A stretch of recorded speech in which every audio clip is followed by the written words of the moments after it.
Through a Scottish Prism, the programme that is unapologetically pro-Scottish independence and anti-Westminster rule. Everything we say here is viewed through a Scottish Prism. Brought to you by Barhead Boy. Hi folks, and welcome back to Through a Scottish Prism. Lovely to be back again. Been a week since we last had our wee chat. I hope you and yours are well. And we've had another heck of a week. And there's a lot going on just now, of course. And over the last few weeks, we've talked about the ferries, we've talked about Ukraine, we've talked about Afghanistan. But what we've done is we've strayed slightly from why you all turn up and why I turn up and why we all get out of bed in the morning, and that's independence. And I want to put that right this week with a show totally dedicated to our independence and how we get there.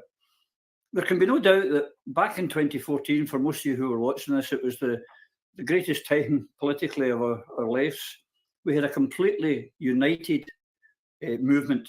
We had a leader in Alex Salmond who had been focused from 2007, laser focused, right through to 2011 when he got the majority. Between 2007 and 2011, he knew that the unionists were never going to agree our majority. We were laser focused, and the Yes movement took off, and we were united. There was nothing that divided us, absolutely nothing. And that's all we did. Now, I think it's time we get back to being solely focused, because in between times, with a change of management, we have gone off in different tangents. We have been changing England's vote about Brexit. We've had GRA, we've had Me Too, we've had all the nonsense with the Alex Salmond trials and judicial reviews. And I think we, as a movement, need to get back to basics. And I want to discuss that today. And to do that very thing, I am joined by three wonderful people, all members of the SSRG, I should hasten to add. And that is Professor Ralph Baird, Sara Salyers, and new to the show, Bush. Lady and gentlemen, welcome to Through a Scottish Prism. Lovely to have you here. Hi, Rory. Hi, everyone. Good, and I hope this all finds you well. You heard my intro there about the background and why I want to have us today discussing our core belief, that belief of independence and how we can get there, because I see it more and more on social media and when I interact with people, and I'm not sure about yourself, but people saying, yeah, but how are we going to do it? And there's the different ways. So tonight I'd like to discuss them. And the first one I'd like to discuss is because the reigning Scottish government are saying that we're going to get a referendum in 2023. Let's discuss that. Sara, if I could start with you. What do you see as the advantages of a referendum as a road to independence, or disadvantage of a referendum to independence? Well, if we had a truly fair, honest, reliable referendum, one in which the franchise did not include people who were just passing through. I don't mean I would exclude any section of Scottish society, but there are people who are only temporarily in the country and they have no long-term stake. So, that doesn't make any sense. We saw every one of the rules regarding a referendum broken the last time. We saw the media reporting, or at least 70-30 in favour of the no vote. We saw the bow within the Purda period, which introduced a completely new concept, this Devo Max, right at the last minute. And we know perfectly well, that there's no way that the rules are going to be observed. If we had a completely fair and properly regulated and reliable referendum, the advantage is that it does give us a clear mandate from the Scottish people. If we get a yes vote, it's a very mandate, and that's very difficult to disagree with. The downside, I think I've probably covered. I don't think there's any way that at this moment, the way that things are, that we can guarantee a truly representative referendum, and that we can guarantee things like it. That the last referendum was registered in law as a consultative referendum. That means that there's no contract, and therefore, when the rules were broken, there was no fraud, and there couldn't be any judicial review. So, we're up against tricksters, I suppose, is what I'm saying. So that's my take. Alf, you and I have discussed before, and Sarah's touched on it on the franchise. And you have recommended yourself in your book. If you want to do a wee plug, feel free, Alf. We'll let you do as many plugs as you like in Don Hodden. The franchise should be possibly using the UN method of which they set out, for example, the New Caledonia referendum. I assume, have not changed your position on what that franchise should be. Yeah, well, what we're talking about here is self-determination independence. And the UN is quite clear on this, that there should be no external interference in that at all. And that includes external media, other governments, other funding, and so on. So the referendum we had in 2014 was full of external interference and the propaganda blitz that we had. And basically, Better Together was external interference, if you like, because these are all UK parties that were participating in and opposing the self-determination of the Scots. So the entire referendum in 2014 was subject to external interference. But fundamentally, the franchise, which, because Holyrood was given a local government franchise, that's the franchise they're using. So they're using a local government franchise for not only national elections, but also national referendums, which is completely irregular. And it allows, as Sarah says, a lot of people passing through, or holiday homes, students, basically anybody that has an address in Scotland can vote against Scottish sovereignty and vote to give away Scottish sovereignty. And this is a real problem. So it's a very irregular franchise. And as you say, the UN sanctioned approach in New Caledonia had secondary criteria. And that secondary criteria was designed to basically take out of the vote, I think, as many as 20% of the resident voters, if you like, that didn't qualify under that criteria. And that included length of a period of time within the country, as well as where if you had parents born in New Caledonia, where your main economic interests were in New Caledonia or not. So we have to remember that a lot of people wouldn't qualify in that sense if we had the same secondary criteria in Scotland. So essentially, that would the entire referendum that we had in 2014 was subject to immense external interference, not just the franchise, but the whole process itself.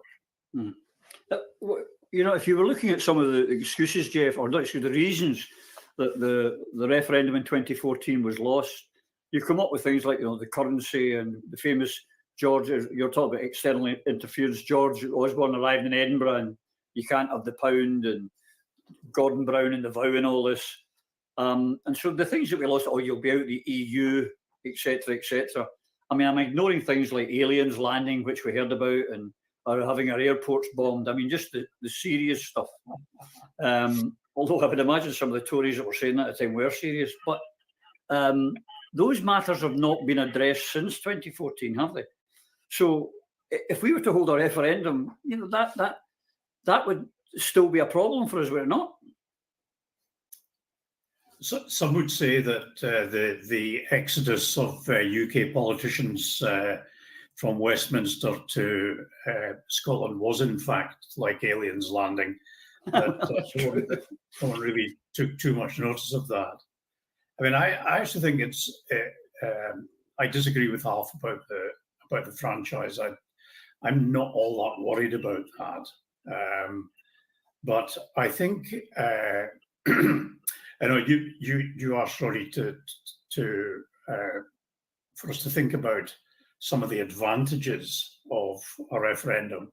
Mm-hmm. I'm by no means advocating a referendum as the way to independence, but I think it's really important to at least include both a Section 30 referendum and a non-Section 30 referendum amongst what are generally held to be potential routes to independence. Because I think if we don't include those within the list of potential routes, then you tend to alienate people who only can see the referendum route as the way to independence. If you're presented with a list of 6 options, none of which is kind of recognizable or familiar to you, then you're less likely to kind of get engaged with them. But I would say, in terms of the pros for a referendum approach, there is a precedence, and that is actually what people are familiar with from 2014. So you have to give that a little bit of weight. I think the cons far outweigh the pros, though. The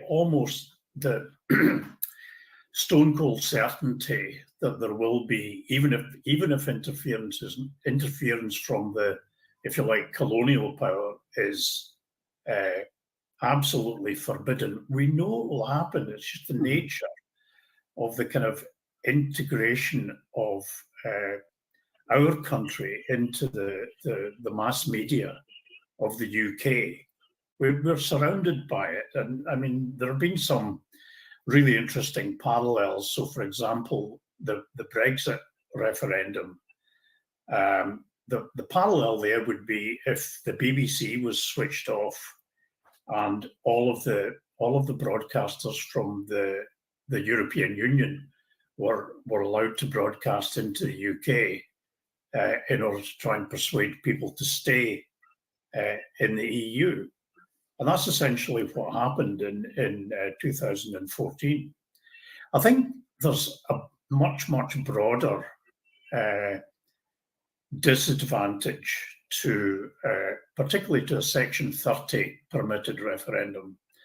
And that is that it unfortunately, the 2014 referendum did set, for me, it set a precedent that was a way to go. And if we were to proceed down that route again, then you've got almost an inviolable precedent, and I think that's really dangerous for because it essentially assumes that the people of Scotland recognise that Westminster is sovereign. The Scottish government recognises Westminster is sovereign, and they'll use that. Any attempt to go down any other route to independence that recognises the sovereignty of the Scottish people will be thwarted by that sort of double precedent. So I think it's a dangerous road to go down. I agree. The other thing is, if anyone disagrees with me, please interrupt me, but I don't see any English Prime Minister now or in the future ever agreeing to Section 30 anyway. I just don't see that happening. So the only other referendum can be one without a Section 30. The only way they would agree is if they think for sure that they're going to lose it. And I don't think they're willing to take that risk. But then that leaves us, if we're not going to use a referendum, so there has to be other ways.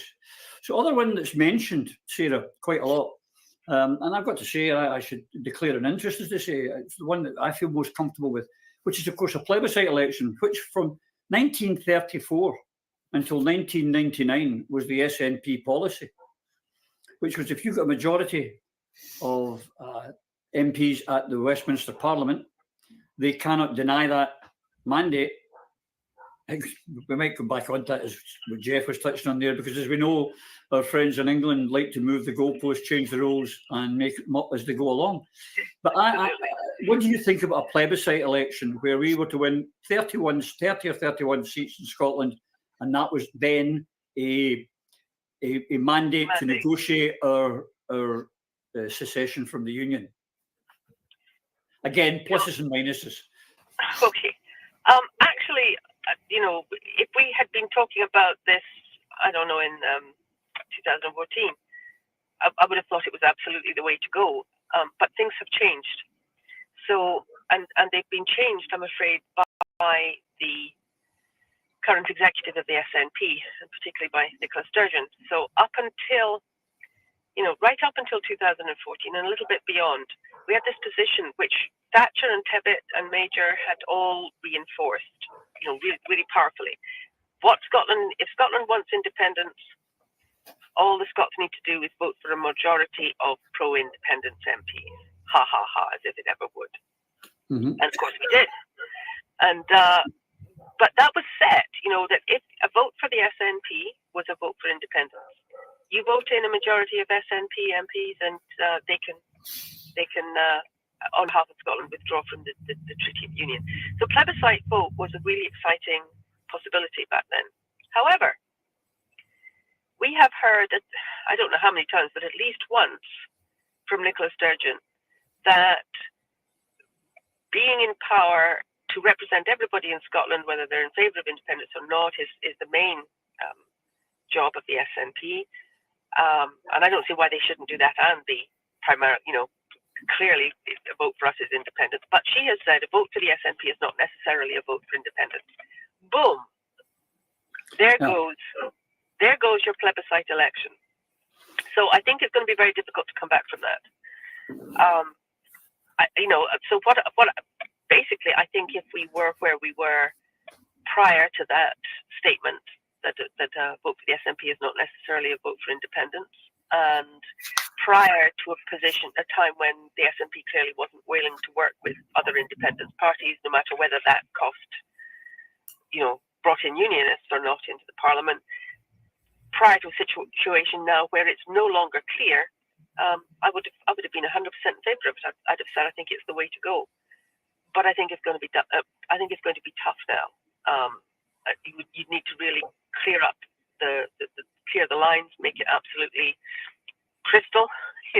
You're voting this party, you're voting in the, and truthfully, I don't believe there's a snowball's chance in hell that Nicola Sturgeon's never going to do that. Sorry.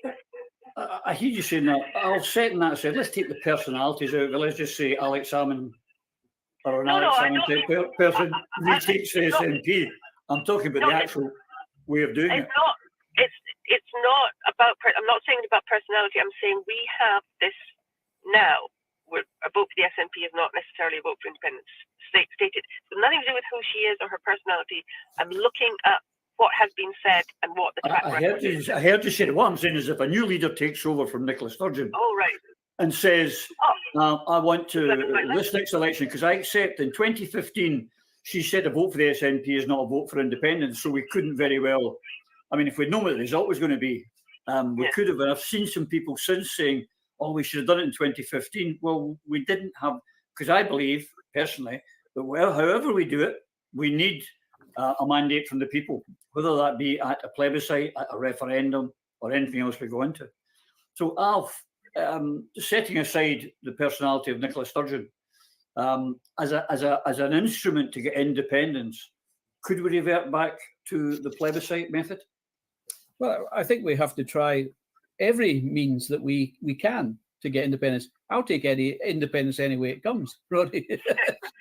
Because remember, it's absolutely vital that we have independence. It's also extremely urgent now because several majorities of nationalist MPs have been squandered, basically, since 2015. So the nationalist government, once it started to achieve majorities at Westminster in Scotland and also at Holyrood, are basically, that's de facto independence in any territory. They have the power then to assert sovereignty, and we know that the Scottish people are sovereign. So they've not been doing that. And my view. I'm a student of post-colonial theory, and it tells us this: the template is there. Where you have a dominant national party, it reaches a cooperation with the administrative or colonial power.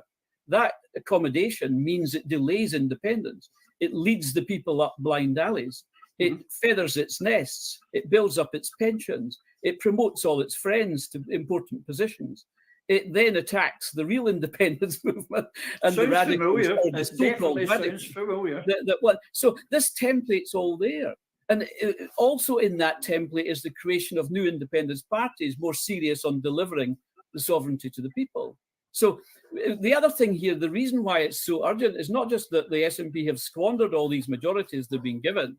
It's because the nation in colonialism is perishable. And what that means is that as time goes by, the nation itself will no longer really exist in any serious sense. And that's also due to partly demographics, but it's also cultural change, ongoing cultural change here. And you know my views about Scots language and other aspects which are what give people their identity and what gives us our national consciousness. And the base of the independence movement is the indigenous native, if you like.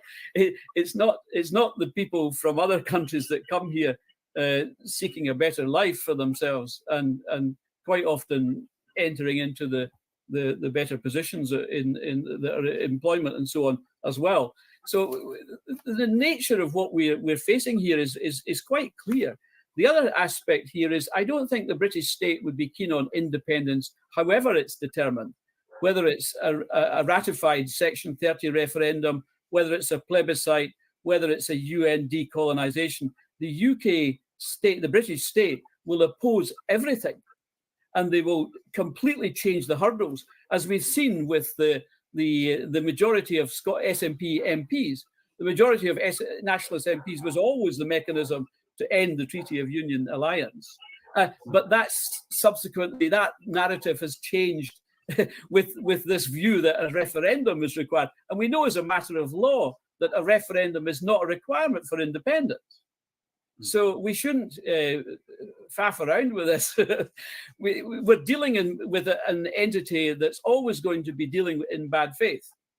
Even when majorities come for independence, whether it's through referendum, plebiscite, decolonisation, this organisation we're dealing with is always going to be dealing with us in bad faith, irrespective of how we deliver a majority. Yeah, perfidious Albion. Yeah, and we know that. Geoff, we touched on earlier when we were talking about referendums, about the legality, and people say out there, oh, but it's not legal, we've got to be legal. And I'm asking a question here, I'm not stating, because you guys are the experts, but to me, no one could deny the legality, surely, of a plebiscite election, not even the Westminster, who say they're sovereign. If the sovereign people of Scotland used the Westminster sovereignty against it and gave us a majority, surely they couldn't call that illegal. I think it would be generally accepted internationally as a perfectly legitimate means to gain independence. I think doubly so if the independence parties actually make the statement in their manifestos that if there's a majority of seats, then that is a mandate for independence. I don't think there'd be any issue about the legality of that at all. It's visibly democratic. There's the history of the kind of theoretical acceptability on the part of the UK government of a majority of pro-independence MPs in Westminster is kind of well documented. But maybe the rules have changed now. But you know, the only concern I guess I would have would be a unionist boycott. But I don't think you'd be too worried about that. I don't think you'd be too worried about that. It would just make the number of seats more, you know, make it more of a stark result. I don't think any. Why would they boycott it? Because their big thing is getting in the big boys' seat at Westminster, and every seat they can get in Scotland, whichever party it is, helps them do that. So why would they boycott it? Unionist voters would potentially boycott it because they don't want independence. Simple as that. They would potentially establish a boycott and say therefore we boycotted it, therefore the result's not valid. I would say tough luck. I'd agree with that. I'd agree with that, but I'm just kind of looking at the cons of it. I think also the I would certainly take a plebiscitary election as a viable route to independence, and I think we need to be kind of opportunistic about this, and that it could well be that the next Westminster election might not happen in 2024, might happen in 2023,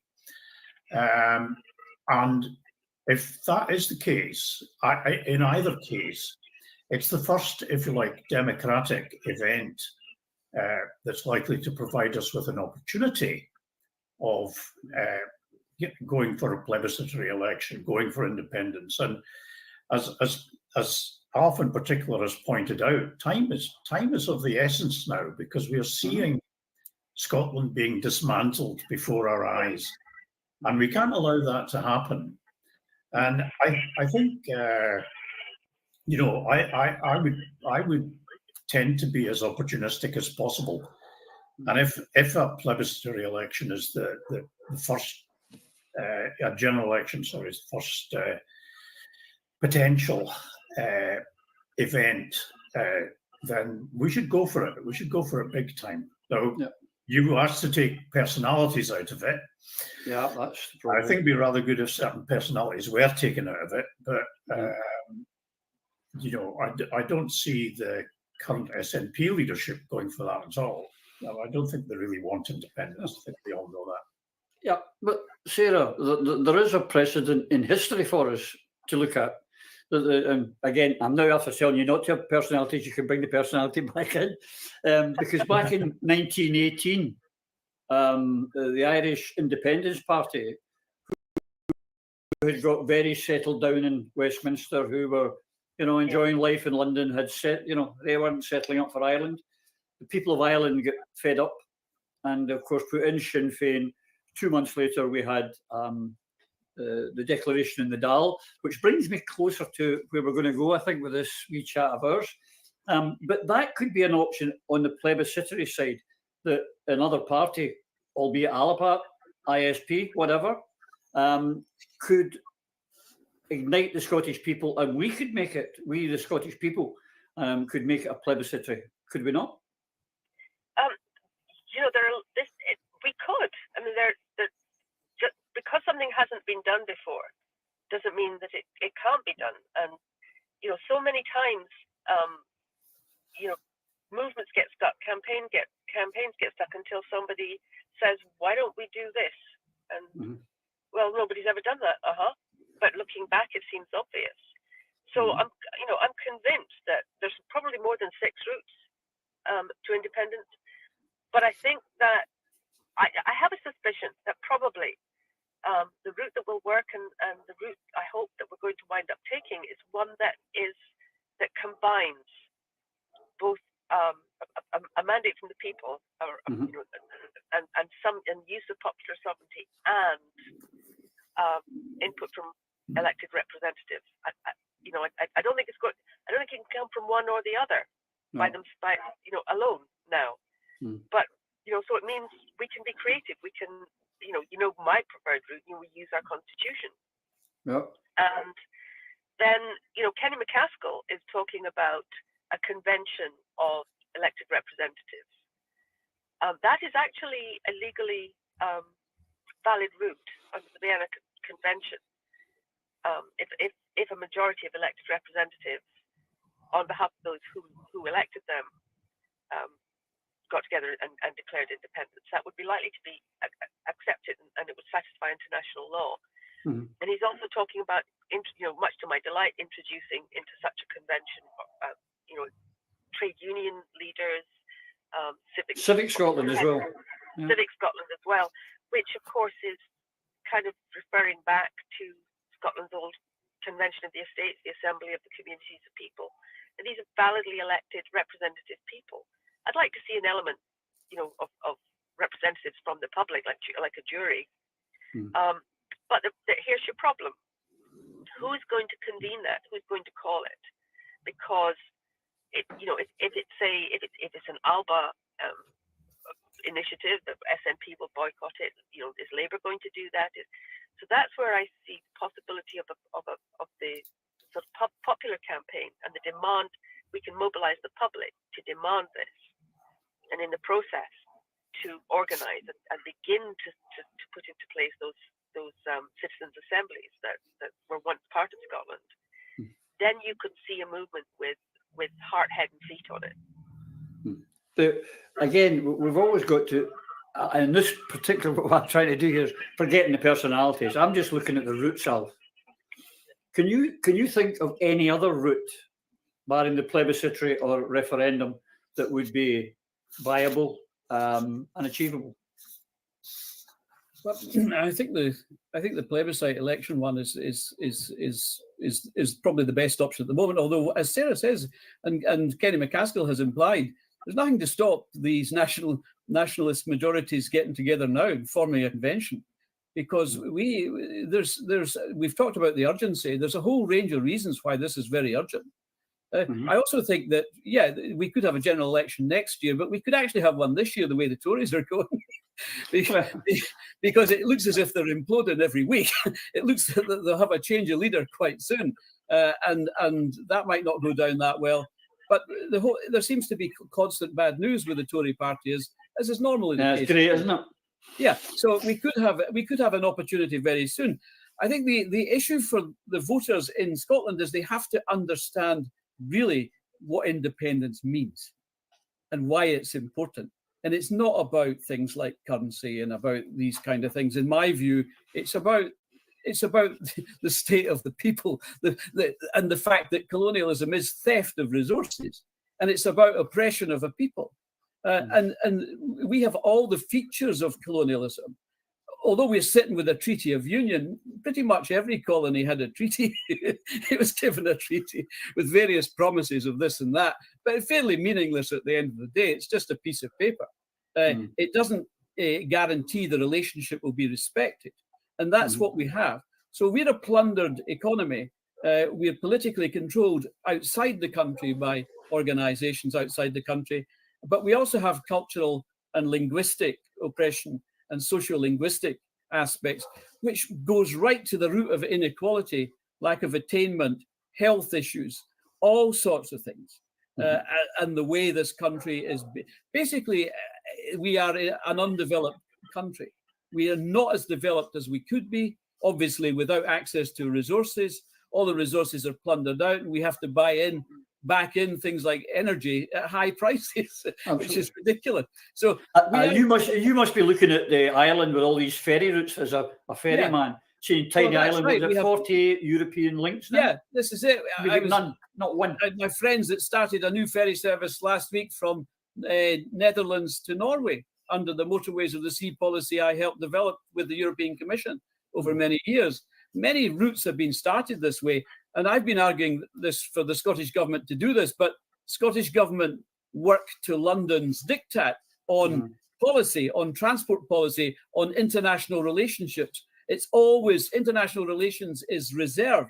The Scottish government don't do anything internationally. They could be speaking to EFTA. They could be speaking to the UN. They could be developing international transport corridors quite easily. They should be. They have the mandate to do that. They have the majorities of MPs and MSPs, but the official administration, the civil service, holds them back. So we end up being an underdeveloped people, an underdeveloped nation, an exploited nation. People have to understand that. And the UN tell us that independence, self-determination independence, is decolonization. We need to understand our wretchedness in that sense. I'll straighten all these things, Geoff. And we are underdeveloped, but the thing is, and it goes back to your first answer, the people have been programmed and told for so long, they will want answers and things, not on constitutional matters. They'll be wanting to hear about currency and pensions, and that will be used as a big stick, however we try to get away from the Westminster Parliament. How do we get around that?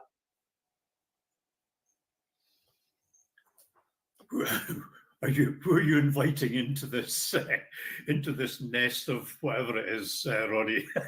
But it's these things that we have to answer. I think it's. Actually, Ronnie, could I come in for 1 second there? Sure. If give Geoff a minute to think think where he wants to come in on this. I think, as you know, I'm working with others on the fact that Scotland has a constitution of its own. Yes. Right up until the Treaty of Union, England had a constitution and Scotland had a constitution. And somehow, despite the fact that ours was protected, we now have the English constitution in Scotland. And it's extraordinary. People, we don't understand largely. We don't learn in school what is a constitution. What does it do? That collection of principles that decide how government will take place in a nation. That we had, most people will tell you Scotland never had a constitution. Of course we do. But it's been superseded. And the fact is that we have a constitution that gives the people of Scotland the right to limit government, the right to veto something that government does. For instance, these energy prices, or the right to redress if the government acts against the common good. We actually have a very beautiful constitution, largely expressed, articulated in the Claim of Right, but actually contained in all these different documents and statutes and conventions and traditions that typify the way that the Scottish government was conducted, which is nothing like most of us once believed. Believe it or not, that is a country's constitution is very closely protected under international law. You can demonstrate you have one and it's ratified and it's accepted, as ours was. There's massive international backing and legal support for that constitution. Now that wouldn't, demanding that back, which is what we're working on, and trying to get that back in place, wouldn't immediately mean, right, we've got our constitution back, we're independent. But it would create the position where the people can put that mandate out. They have that right. They don't have to beg and plead and wait for their elected representatives to say, yeah, we'll do it every 5 years. Yeah, okay, we'll do it next time. So it's there, and the point about this one is it does precisely address those things because it puts people back in the conversation. It puts those things on the table that are distressing and let's be honest, killing people. Government policy is killing people.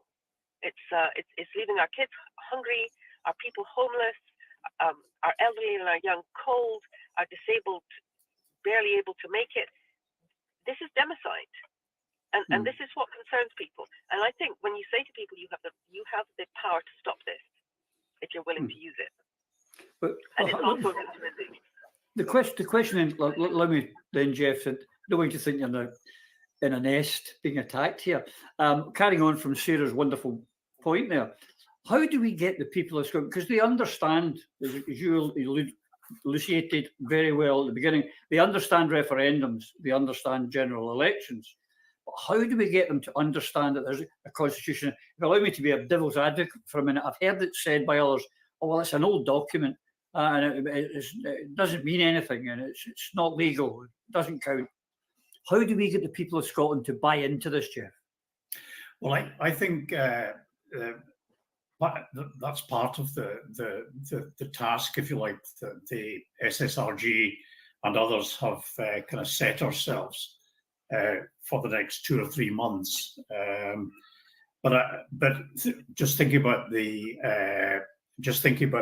document, the Claim of Right, for example, is yes, it's an old document, but it's asserted, it's renewed at least every year by the monarch, no less, and it's been asserted as valid in the House of Commons. I can't remember the latest. 2018, statement. I believe. 2018. Yeah. Okay. So it's an old document, but it's a live document. It can be shown to be a live document. But just turning to the question about how to make the people more aware, not only of let's think about the awareness being quite low amongst about any route to independence other than the referendum route, and I think that's kind of fair to say.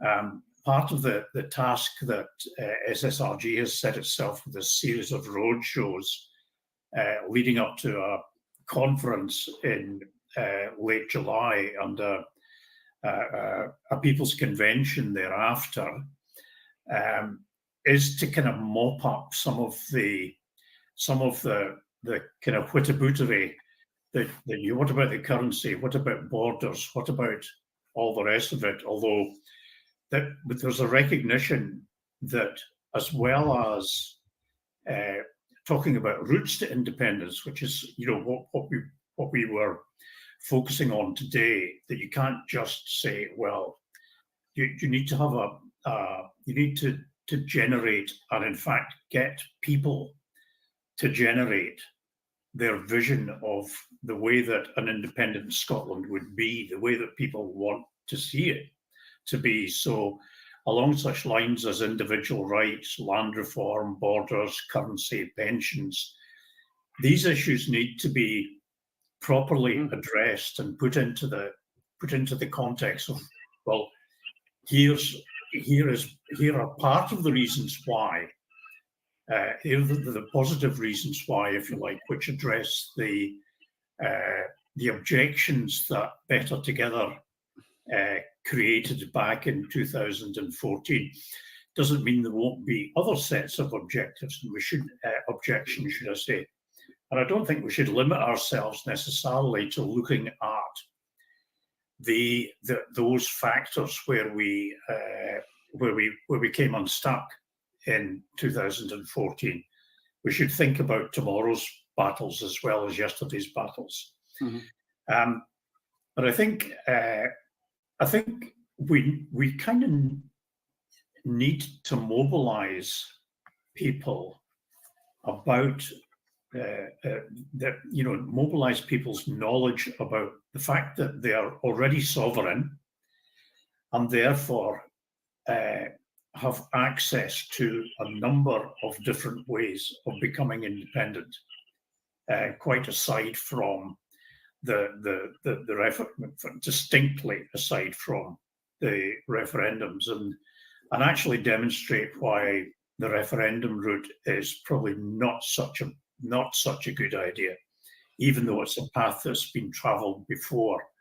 It has tremendous disadvantages, and I think the other 4 or 5 routes that we've been looking at are much more complete, proper, legitimate, internationally acceptable than the referendum route, and less susceptible to interference by the British state and its mainstream media.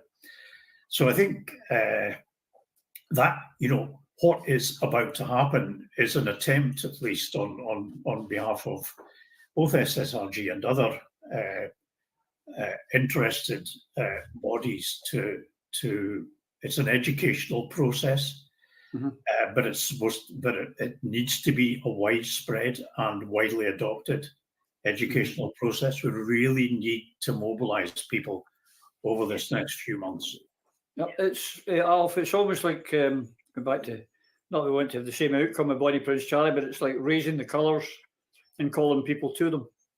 That we have to give them something to come towards. And, I don't know if the political parties are right. I think SSRG and or outside groups are the ones to do that, so that people can coalesce around whatever of these 6 routes that are the best way forward. One of the points I've been making is that independence is not about political parties necessarily. The Yes campaign, the Yes movement was not about a political party. No. So independence probably is better being delivered by an organisation that's doesn't look like a typical British political party, isn't structured like a typical British party, and doesn't behave like a British political party. Probably we do need an organisation like the Yes campaign before that is party neutral. It doesn't have to be a political party. The other thing about referendum is, remember that Brexit succeeded, if you like, without any plan, without any forecast really about what was going to happen. We had a lot of expectation there was going to be a disaster in many ways, and that's what's happened. Certainly in logistics, supply chains that I was involved in, shipping and all the rest of it, just been an absolute disaster. And we kind of knew that was going to happen from the maritime perspective. But the fact was, Brexit succeeded without any plan. Now, this is where I think the independence movement makes a mistake. It tries to suggest that the future is going to be this and that, on currency, on pensions, on this, that, and everything. And these are just targets for the No campaign to rubbish again. You know, Osborne saying currency, or whoever. They just come and attack everything. The press, the media will attack everything you say. So you're better actually saying nothing and just tell the people the reality. The reality is this is your predicament, and you're going to be stuck with it. And Scotland will perish and disappear eventually.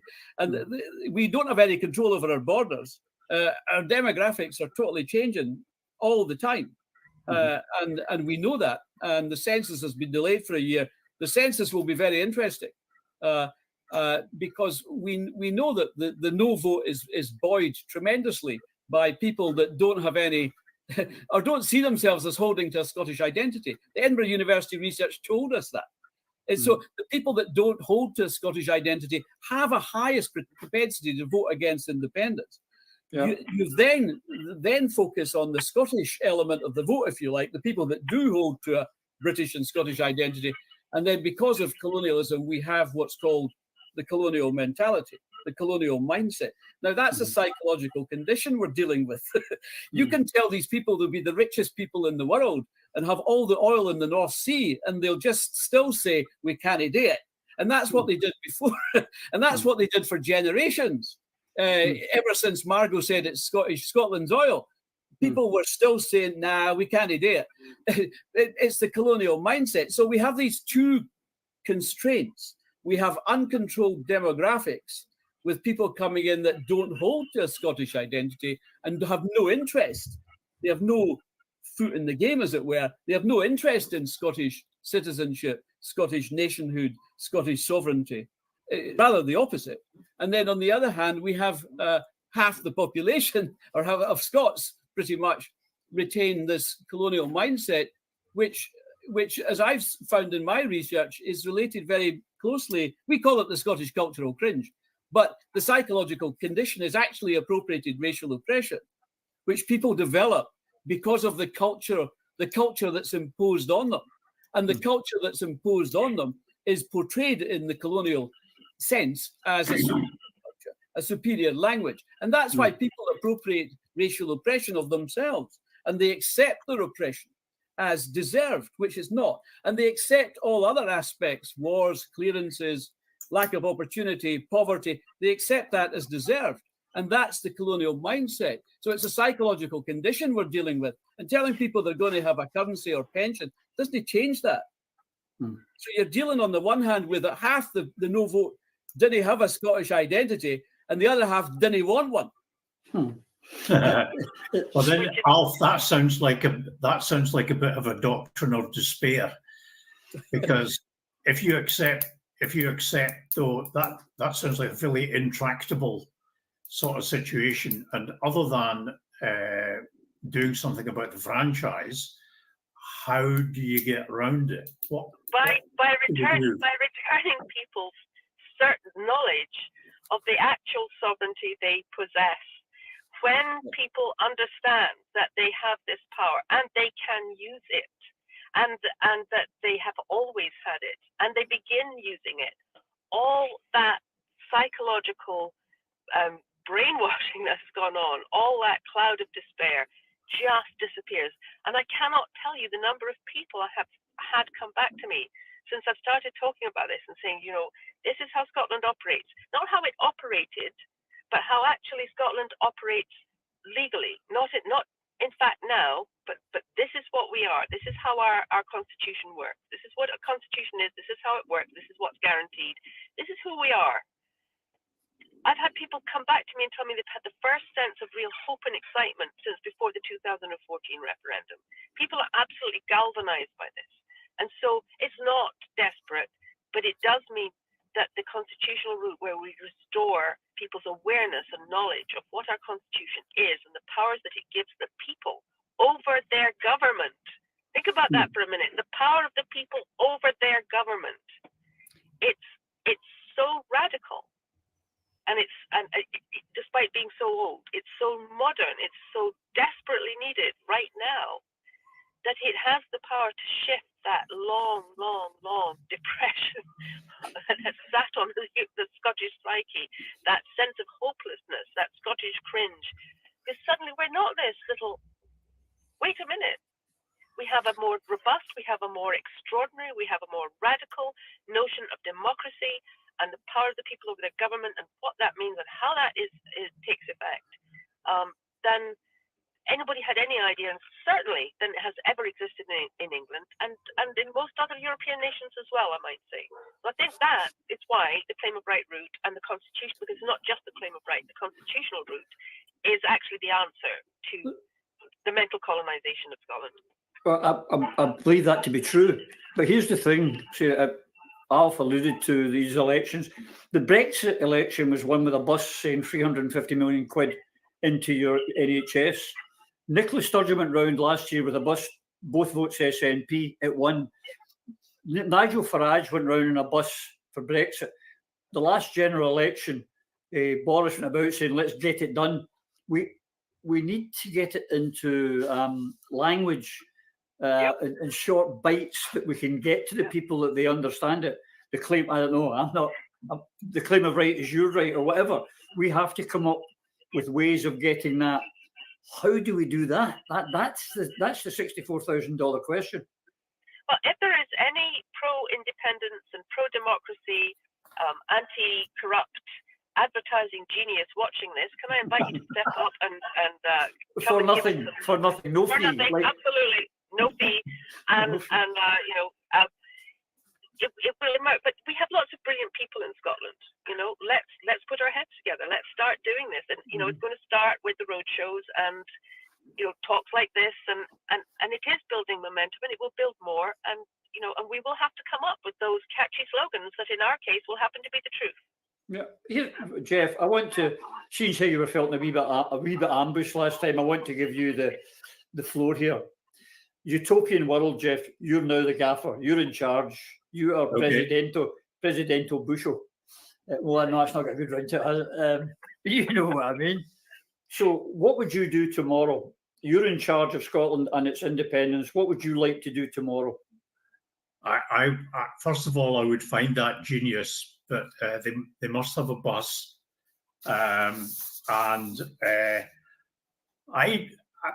that's a real that really puts you on the puts us on the spot, Rory. I mean, if I was a benevolent dictator, do you mean? Absolutely. So I would immediately. Or the head of the Yes movement. The head of the Yes movement with absolute authority. I thought you were giving me some real power here. No, but in order to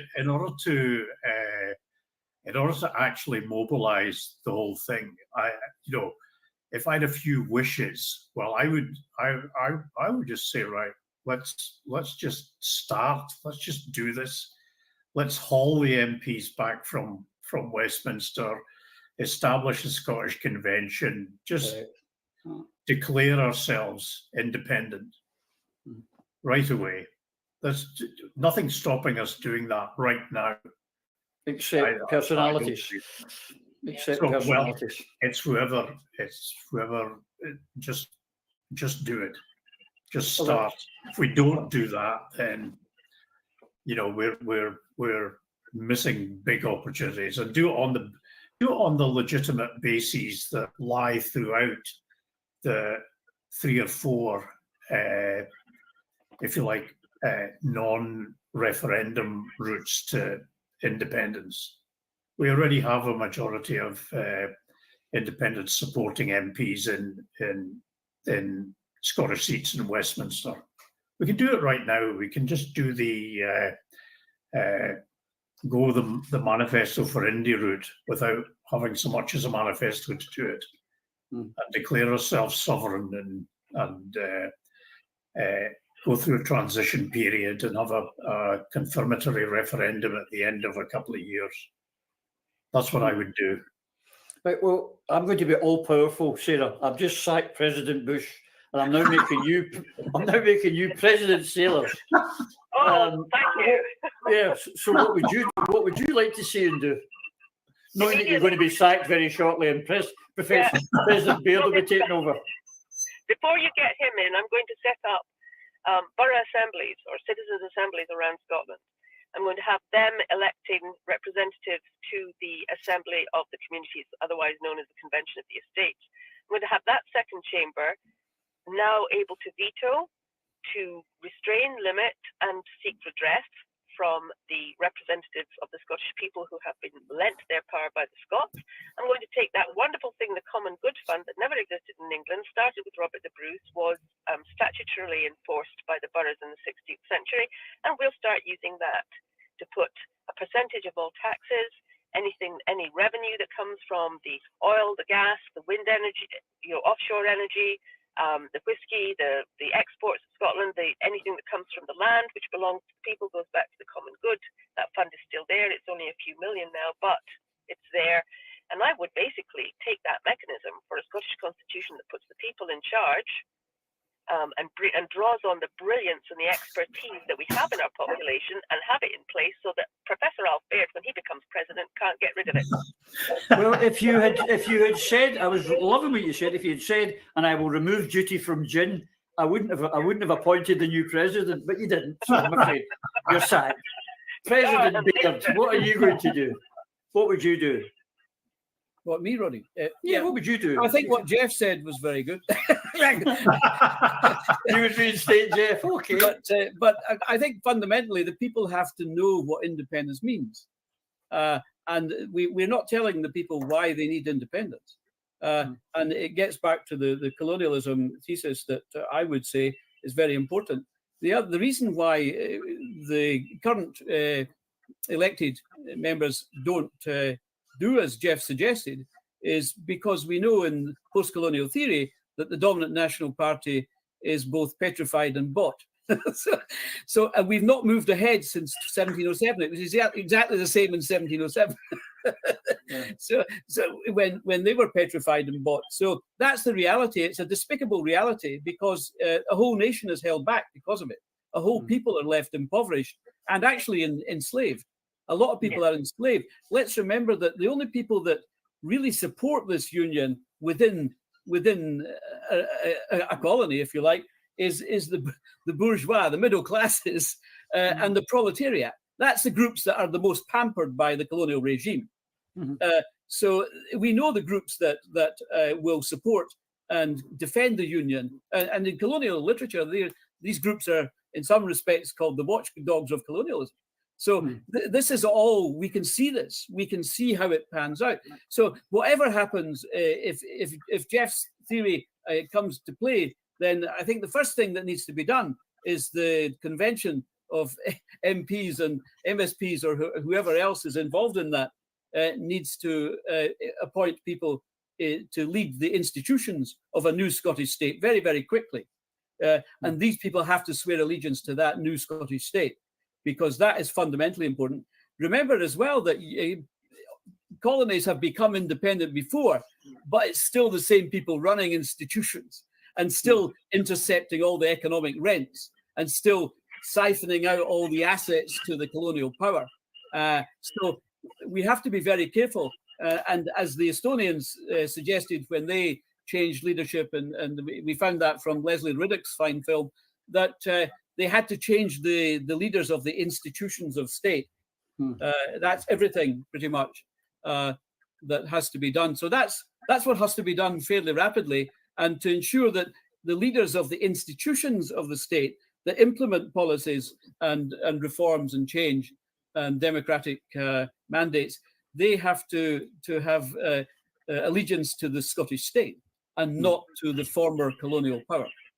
And that's fundamental.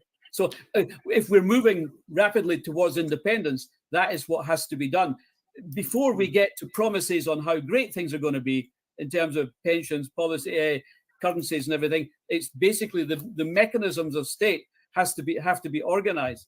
So a national party that's voted in majorities should already have people in place to head up ministries, to head up institutions, and this should all be prearranged in readiness for independence.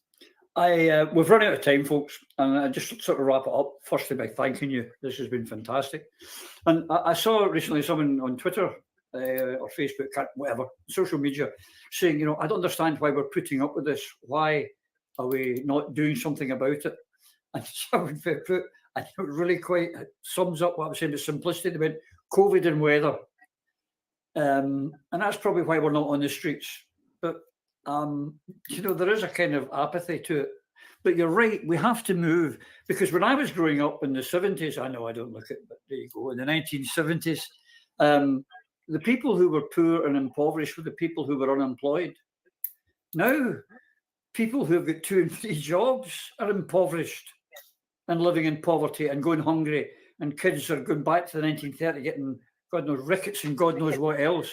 So it is more urgent than ever. And to you people out there listening, to these 3 geniuses, ex-presidents of the Scottish Republic, these people are the people you've got to get behind and listen to, not to the media or that box in the corner. And when they call a meeting, the first one, you know, you see, go along, give your support. You can make the difference. We sitting here talking in a room can't. It's up to the people, the sovereign people of Scotland, to take their claim of right and use it. That's the message I think my guests and I want to get across to you today. And once again, thanking the 3 of you, and to you all out there watching, please take care till I see you again.